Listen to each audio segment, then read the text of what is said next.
All right, let's jump right in. Today, we're breaking down how to set up a business in one of the world's hottest spots for entrepreneurs, Dubai. From taxes and trade licenses to all the little details, we're going to get you prepared.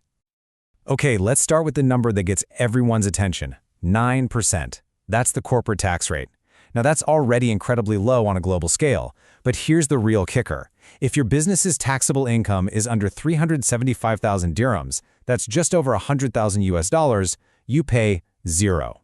Absolutely nothing. You can see why this is such a massive pull for entrepreneurs worldwide. And yeah, the secret is definitely out. With thousands of new companies launching every single month, the opportunity is huge. But honestly, so is the confusion. It can feel a little overwhelming, right? So think of this explainer as your roadmap. We're going to cut through the noise. So let's get into the big why. I mean, beyond that super attractive tax rate, Dubai has very deliberately built this powerful ecosystem that's just designed for new businesses to thrive. And what's really cool here is how all these pieces fit together. It's not just one thing. Low taxes and full foreign ownership make it so easy to get started. Its location, it's literally a gateway to massive markets in the Middle East, Asia, and Europe. And that high quality of life, well, that helps you attract the best talent you need to actually grow your business.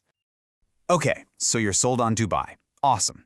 Now comes what is without a doubt your first major decision. And this choice is going to shape everything: what your business can do, where you can operate, and how it's going to grow. It really all boils down to this one question that every single founder there has to answer. Are you going to set up on the mainland, giving you access to the entire UAE, or will you be in one of the dozens of specialized free zones? And this table just breaks down the trade-offs perfectly.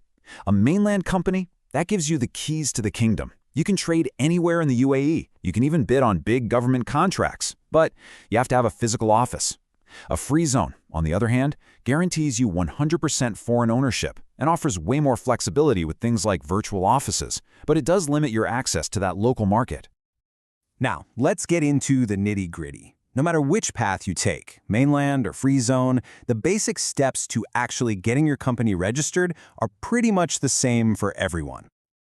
Think of it as a simple three-step dance. First, you have to officially declare what your business does. These are your activities. Second, you register your company name. And third, you apply for your trade license, which is your official golden ticket to operate. And here is a golden nugget of advice from experts who do this every single day.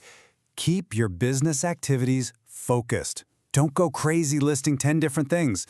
The more you list, the more red tape you might face, and it can really complicate things down the line, especially when it's time to open that all-important bank account.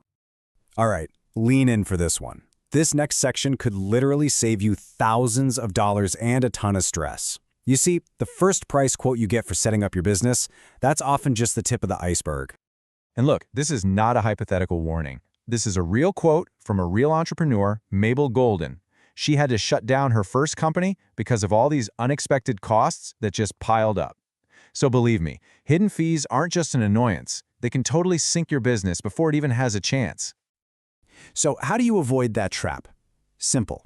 You go into those conversations armed with the right questions.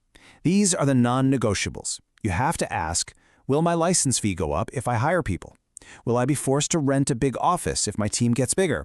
Are annual audits a thing, and what do they cost? And you absolutely positively have to ask about something called the market fee. And here it is. This is the one that catches almost everybody by surprise. The market fee is a mandatory charge, especially for mainland licenses, and it's tied directly to your office rent. It's usually about 5% of your annual rent, just tacked right on top of your license cost. So get this, a bigger office means a higher license fee every single year. It's a huge surprise cost for so many people. Okay, deep breaths. You've asked the tough questions, you've dodged the hidden fees, and your license is finally in your hand. That is fantastic. But hold on, we're not quite at the finish line. You still have to clear two final but crucial hurdles: getting your residency visa and opening a corporate bank account.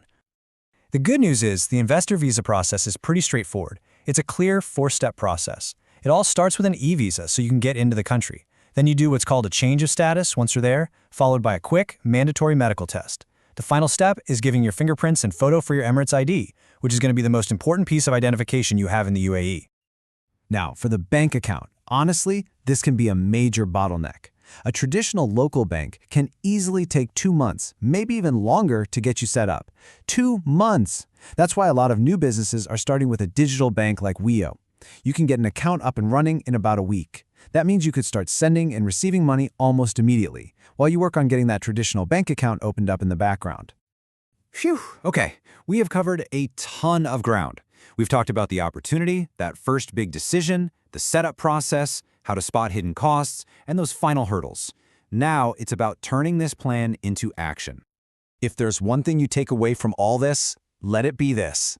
Every single minute you spend now doing your homework and understanding these details is an investment. I promise you, it will pay for itself 10 times over by helping you avoid all the expensive, time-consuming mistakes so many other entrepreneurs make. And that just leaves us with one last question. You've got the idea, you've got the passion, and now you've got the blueprint. So the question isn't really, can you start a business in Dubai? It's, is your business ready for Dubai?